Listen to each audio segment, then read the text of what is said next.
নমস্কার বন্ধুরা, চন্দননগরে স্বাগত। দেখুন আজকে আমি নতুন একটা রেসিপি আপনাদের দেখাচ্ছি। সেটা হলো কুমড়ো দিয়ে আলু দিয়ে ছক্কা। আচ্ছা, কি দিয়ে করছি দেখছেন। কুমড়োগুলো ডুমো ডুমো করে কেটে নিয়েছি, কাঁচা লঙ্কা, পেঁয়াজ, এটা নারকেল কোড়া আর ছোলা। নারকেল কুচি করে নিয়েছি, কুচি করে নিয়েছি মানে গ্রেট করে নিয়েছি। আর এই যে আলু দেখছেন, আলু প্রেসার কুকারে সেদ্ধ করে নিচ্ছি। যেহেতু কুমড়োটা তাড়াতাড়ি সেদ্ধ হয়ে যাবে, তাই আলুটা একটা লবণ দিয়ে একটু সেদ্ধ করে নিয়েছি। এইবার আমি উনুনটাকে গ্যাস ওভেনটা ধরিয়ে দিচ্ছি, ধরিয়ে দিয়ে কড়া বসিয়ে দিচ্ছি। আচ্ছা, দেখুন এই কড়া বসিয়ে দিলাম। কড়াটা গরম হোক, তারপরে কাঁচা লঙ্কা আর সর্ষের তেল আর 5 ফোড়ন দেব, আর লবণ, হলুদ, জিরে গুঁড়ো, ধনে গুঁড়ো আর লঙ্কা গুঁড়ো দিয়ে করবো।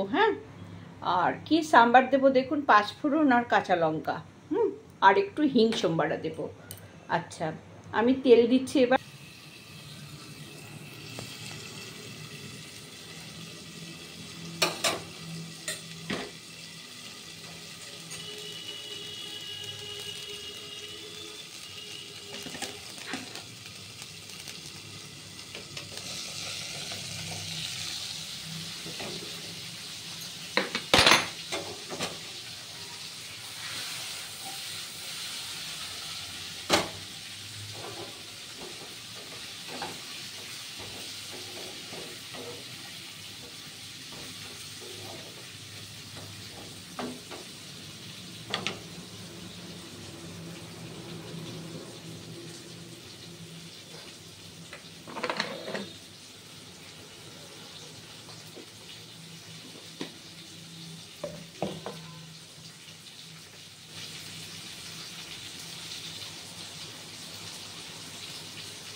ক্যামেরাটা অফ করতে ভুলে গেছিলাম। দেখেছেন তো, বয়স হয়েছে না, সব ভুলে যাই। আচ্ছা, ফিরে আসলাম। এটা দেখুন একটু ভাজা ভাজা হয়ে গেছে। এইবার আমি দেব এই যে হিং দেখছেন, হিং, এটা এই হাফ চামচেরও কম, একদম কম, এটা দিলাম। দিয়ে এবার নারকেলটা দিলাম, দিয়ে এটা ভাজা ভাজা হবে। দেখুন পেঁয়াজটা ভাজা ভাজা হয়ে গেছে। এবার আমি দিয়ে দেব ছোলা, আর দেব এই যে আলু, লাস্টে দেব বাদাম।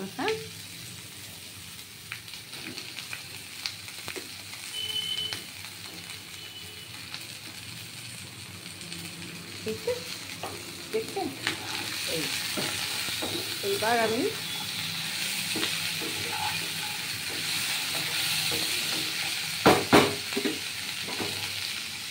এটা ভাজা হলে এবার দিয়ে দেবো চিনি, হ্যাঁ, আর দেবো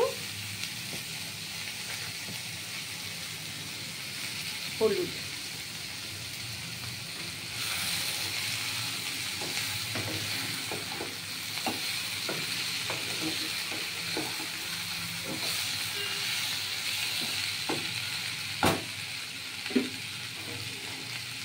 আর 1 চামচ লঙ্কা গুঁড়ো, 1 চামচ ধনে গুঁড়ো, আর 1 চামচ জিরে গুঁড়ো দিয়ে, আর 2টো তেজপাতা। এইবার ভাজা হবে।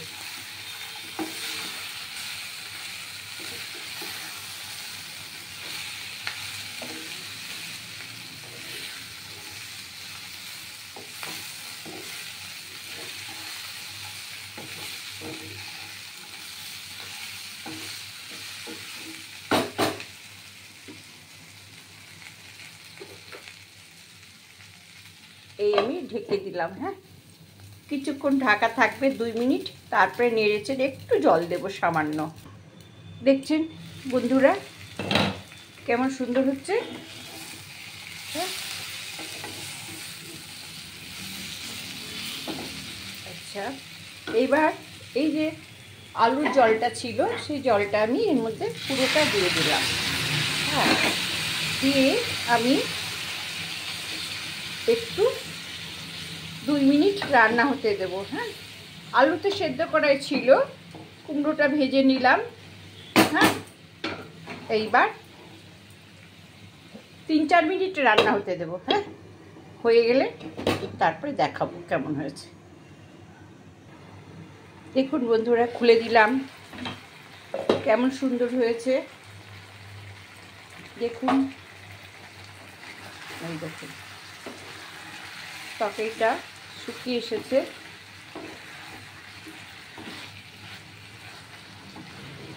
ঠিক এইরকমই রান্না হবে, এইরকমই মাখা মাখা রান্না হবে, খেতে খুব সুন্দর লাগবে। ধনেপাতা দিলে খুব ভালো হয়। আমি ধনে গুঁড়ো দিয়েছি, ধনেপাতা আমার কাছে অ্যাভেলেবেল নেই। হ্যাঁ, আর রাখাও যাচ্ছে না, বাজে একদম, পুরো হয়ে গেছে, বাজে গন্ধ, তারপরে খেয়ে গেছে পাতাগুলো, ওগুলো দিতে ভক্তিও হয় না। ভালো পেলে তখন আবার ব্যবহার করব। আচ্ছা দেখুন, এই যে বাদামটা এর মধ্যে দিয়ে দিলাম, দিয়ে এইটা দিয়ে একটু গুঁড়ো করে দিলাম, একটু সামান্য থেতো করে দিলাম। হ্যাঁ, একটু থেতো করে এই গ্যাসটা কিন্তু অফ করে দিলাম। থেতো করে এবার দেখুন আমি ছড়িয়ে দিলাম এই বাদামটা। হ্যাঁ,